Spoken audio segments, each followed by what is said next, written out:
Hello YouTube, I want to welcome you guys back to our second installment of the HECARIM Bootcamp. So in the last installment, in case anyone didn't see it, we covered itemization and how to build as HECARIM in Season 11.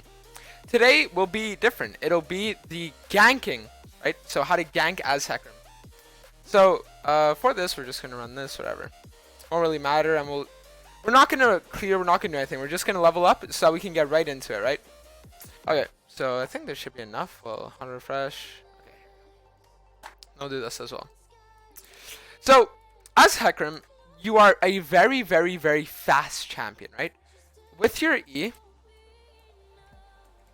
right, you just go really, really fast, and the knockback it gives you on your E, in case anyone is unfamiliar with the champion, right? HECARIM's E also has a knockback, which, if you can see, is really good for ganking, and I'll show you why. Because imagine you're going to be ganking, right? And then you can knock them towards your laner.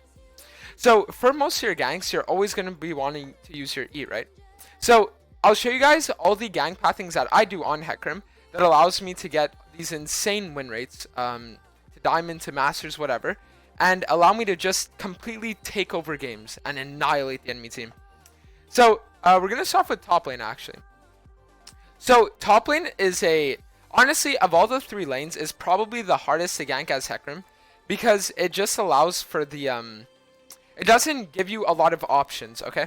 So, what we're going to do is we're going to spawn an enemy dummy about here.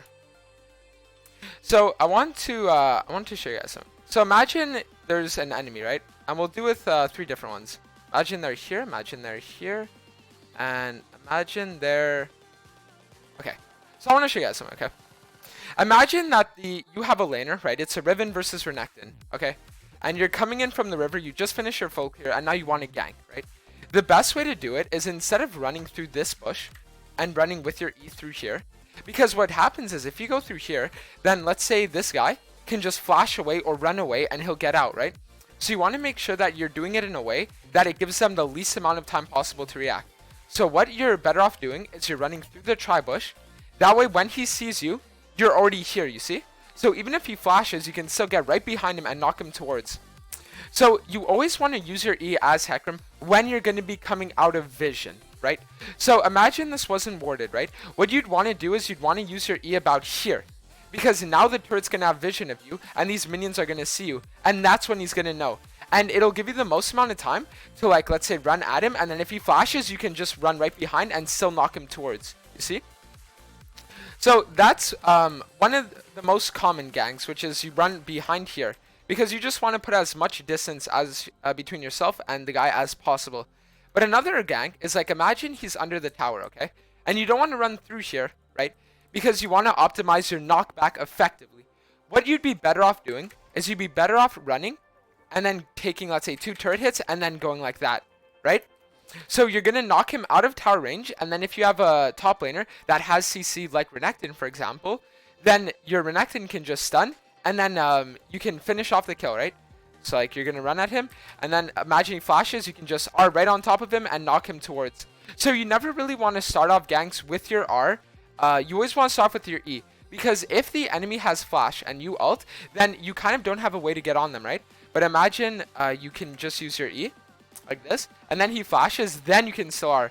But if you are in, then what can you do, right? There's nothing you can really do because he flashes away and then he'll just get out.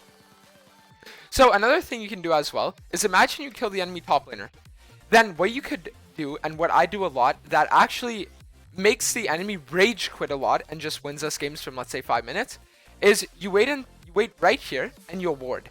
And then after you kill him, right, like, so imagine you killed him here. What you want to do is you want to wait here and then take Krugs, right? So you're going to get Q stacks. And then when you see him running back to lane, you're just going to run at him and then kill him as he comes back to lane with your Q stacks. So for this, you don't really need your laner to help you. You can actually do it solo most of the time. And what it does is it makes the enemy top laner's mental explode. Like, they will not want to play the game anymore. It's very, very good. So now let's cover mid lane. So mid lane is actually probably one of the easiest lanes to gank by far. So what we'll do is we'll spawn 2 different dummies. The only difference between mid and top lane is that you can never really do what I did there, right? So the killing back to lane doesn't work for mid lane, because the tower range actually encompasses the entire lane, right? Like there, if you see, there's a very, very, very, very small sliver where you could do it. So you can never really do that, that like kind of rage quit formula for mid. But what you want to do for mid is most of the time you don't want to gank through river. So let's say the enemy is very, very shoved, right? So like let's say they're here and they're hitting your tower.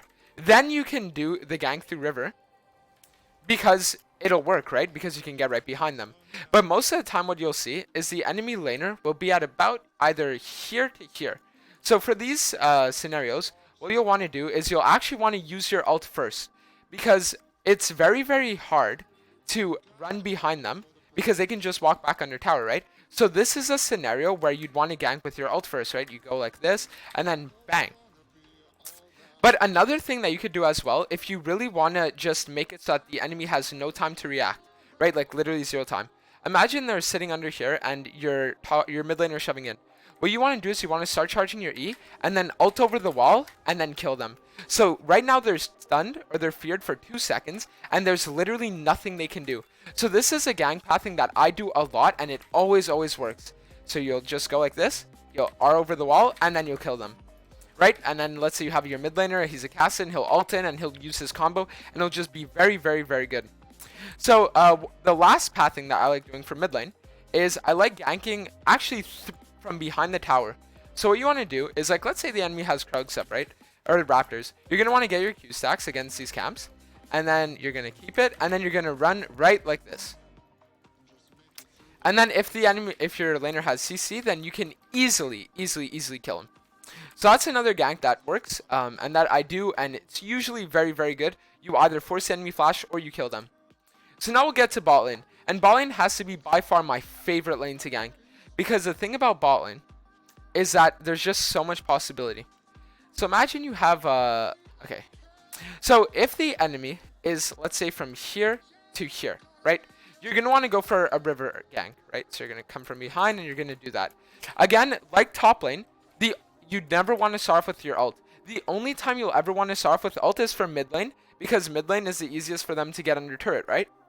But bot lane and top lane, you have enough room to maneuver that it's not necessary.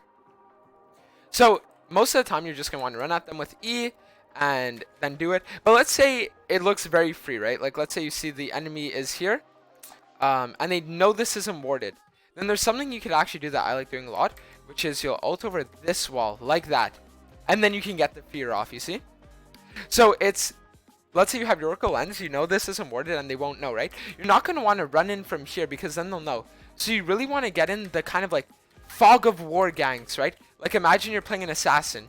You just want to go over and make sure that they'll have no time to react. Because HECARIM's a champion where with his ult and E, it makes it very, very, very difficult for people to react as ganks. So for the final gank, right? This is one that I actually do bot lane a lot. Imagine the enemy bot laner, they have a freeze, right? So there are 2 bot laners, they have a freeze here. It's under their tower and your lanes can't really do anything. You're actually just gonna want to run right behind and knock them towards. And then if you have something like a Blitzcrank support, you can just easily E after that and then you can kill them, right? So another way of doing this, right, is you can start off with ult as well. But most of the time when I do this gank, I'm not level 6, right? It'll usually be about level 3 to level 4. And my bot lane will be shoving in and I'll say, you know what, let's go for a dive. But another thing you can do is you can just run and then R over this wall like that and then bang. They're 2 second feared, you're getting in all your ability damage. It's very, very, very, very, very easy. So that's about it for HECARIM ganking. HECARIM is just a champion that has a lot of different ways of doing it, right? So like you can do it, let's say from earlier, right? Like let's say you can't go in from the top side, you want to go in from the bot side. Well, you can do that as well, right? You can just ult over the wall and do something like that. So it's just like endless possibilities because of the way your ult works as a dash that can go over walls, as well as the way your E works and amplifies your movement speed. Because recently HECARIM's E got buffed as well to make it so that now it's I think 75% or 85% instead of 75%. Could be wrong, I don't know exactly what the numbers are. But yeah, so that's about it. That's how you guys need to gank if the enemy is under tower. You never want to, so just as a quick recap, never give away your position. Always try to find a way that gives the enemy the least amount of time to react as possible. Think of it like as if you're Rengar ulting, right? You don't want to give them any time to react. You want to just be right on top of them and one-shot them. So if you guys like the video, be sure to leave a like, subscribe. If you guys want, you can leave a comment. I'll be answering all of them. And I'll see you guys for the third installment of the third and final installment of the HECARIM Bootcamp in 2 days from now. Peace.